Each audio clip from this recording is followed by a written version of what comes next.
Hi there, welcome to another session on Python. In today's topic, we'll cover about list. Let's start by clicking on PyCharm.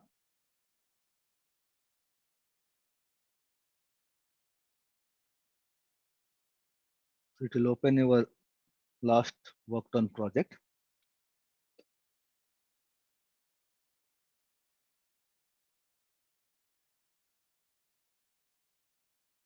Click on the project, right click, new Python file, dt underscore lists, enter. Now, what are lists?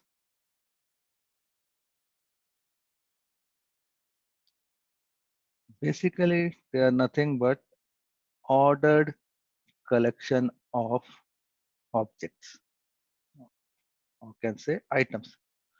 So it's not necessary to be all the items of the list of the same type. So in a list, we can have different type of objects. Okay? And syntax is square bracket, and it is also mutable. Okay? Now coming to the term mutable, we'll cover it a bit late. But as of now, just remember that list is nothing but an ordered collection of objects or items, and syntax is square bracket. When we say ordered, so whatever items we add it or we remove it, those positions are ordered. Okay. Let's click on the Python console. Okay, let's create a simple list languages equal to square bracket Python comma go. So here what we have done is we have created a list. How we create a list? A square bracket and the elements are comma separated. Okay. So if we say languages, that would print the list. And if you want to verify the type of the data type of languages would give you list. Okay. Some of the operations we will look. One is append, adds an element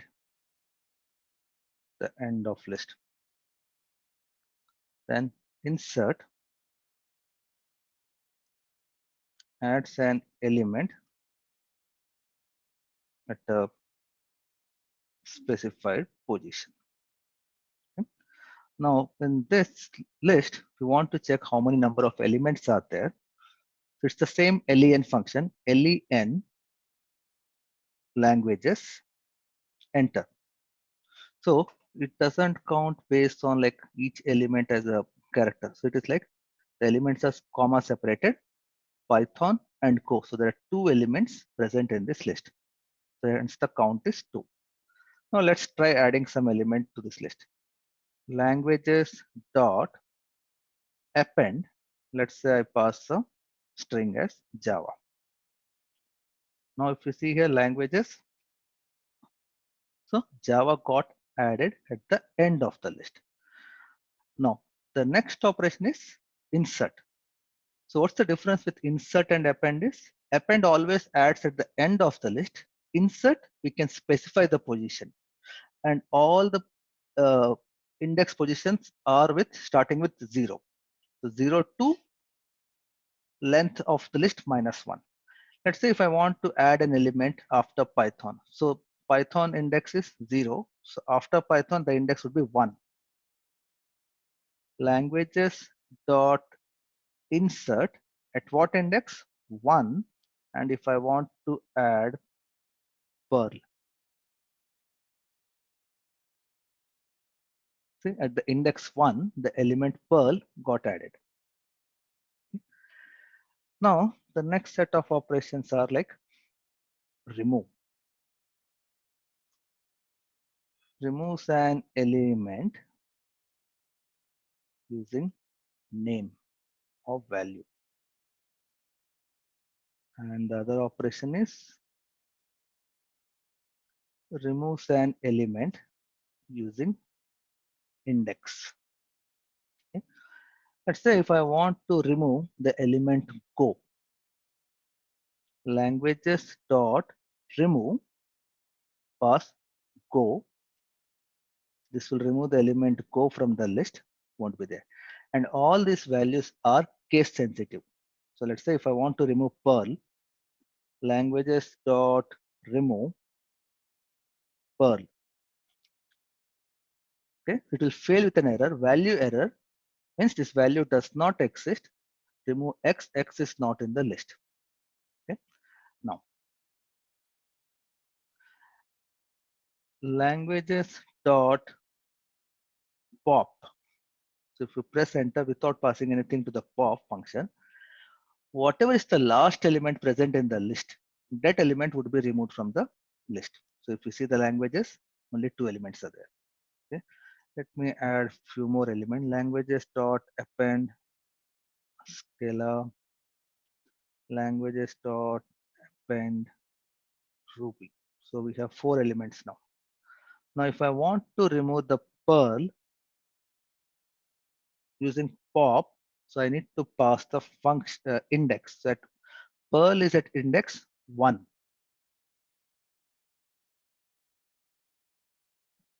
Okay.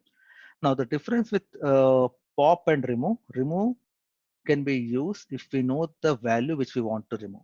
Pop can be used if we know at what index I want to remove an element.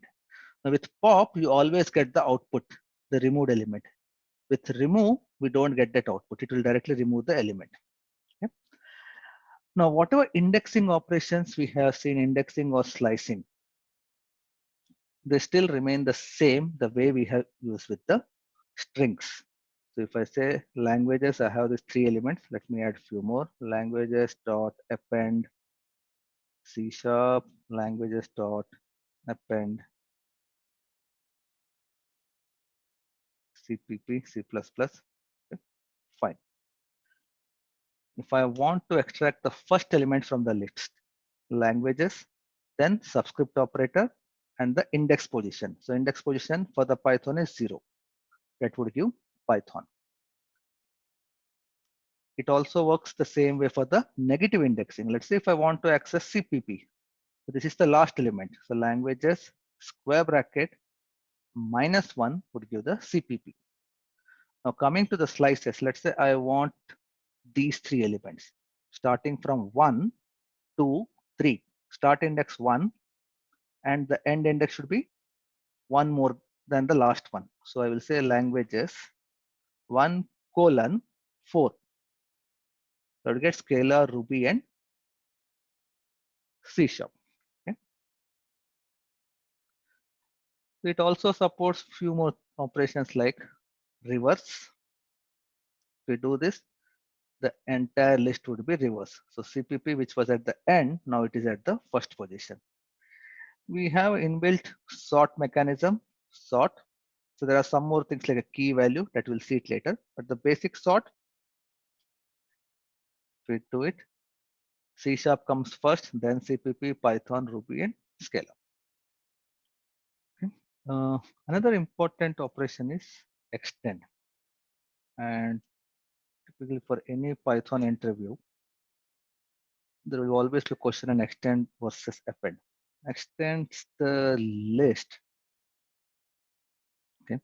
Let me create another list as, let's say, num list of numbers equal to 100, 200, 300. And if I say length of num list, that would give me 3. And our languages list, it has got 5 elements. Now let's say I do languages dot append num list, a list inside another list. Okay. So if you see the languages list, this entire element num list, we have created this num list, right? 100, 200, 300. This entire thing would be added as one element to the languages list. So initially the length of languages was 5. Now if I say length of languages, it would be 6. Okay. Let me remove the last. Okay. Now we'll see what would happen if I use extend languages dot extend num list. Okay. See here. So what it does is num list is again another container. So when you use extend, each element of num list got added as individual elements to the list. In case of append, the entire list as one unit got added, but in case of extend, each element from num list got added to the languages. So the length of languages list is increased by length of num list. So if I do it now, len languages, it would be 9. Now let's say we define a string s equal to boiling frogs. Okay, this is a string. If I say languages dot append s, boiling frog as one string gets added to languages. Now if I say languages dot extend and s, so what has happened now?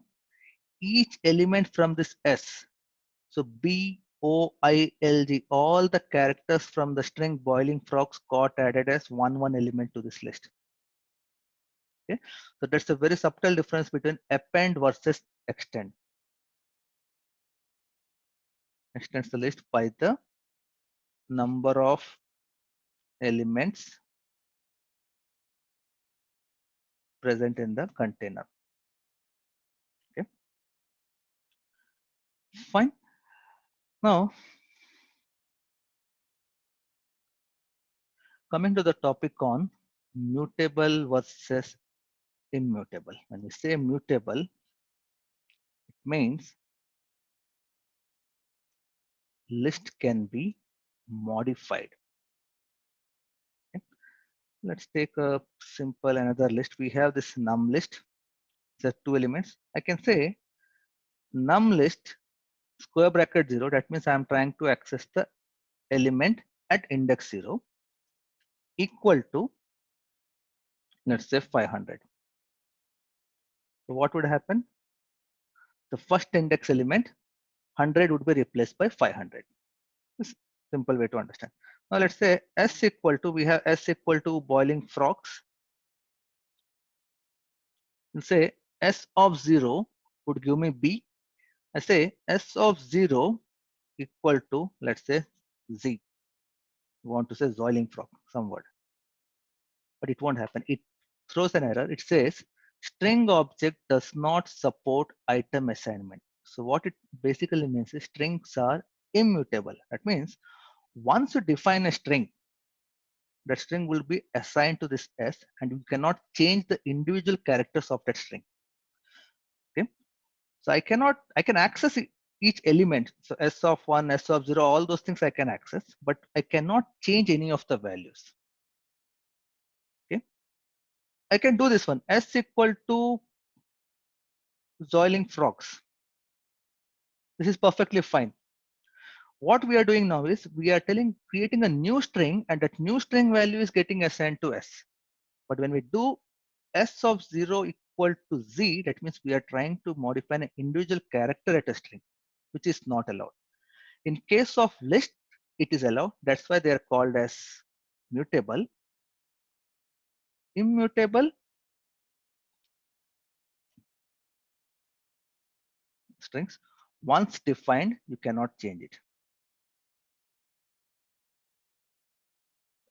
Okay, fine. And there are a few more operations we want to see with the strings and the list. Let's say I have this num list.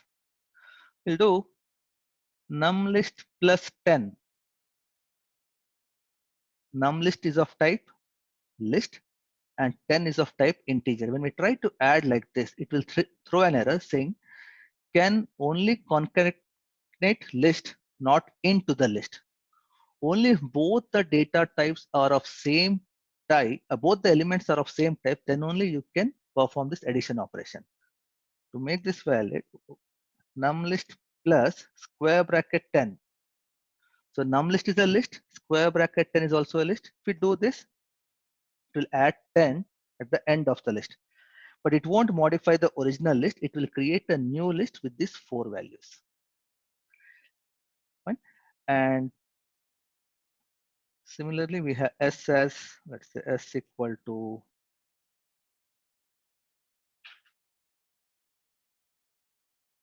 boiling frogs. If I say S plus 10, this would throw an error because we cannot add string and integer. Now there's another operator called as S star 3. So we are trying to do multiplication string into 3, which is also invalid. But what would happen here is boiling frogs, again boiling frogs, again boiling frogs. So this star operator works as a repetition operator.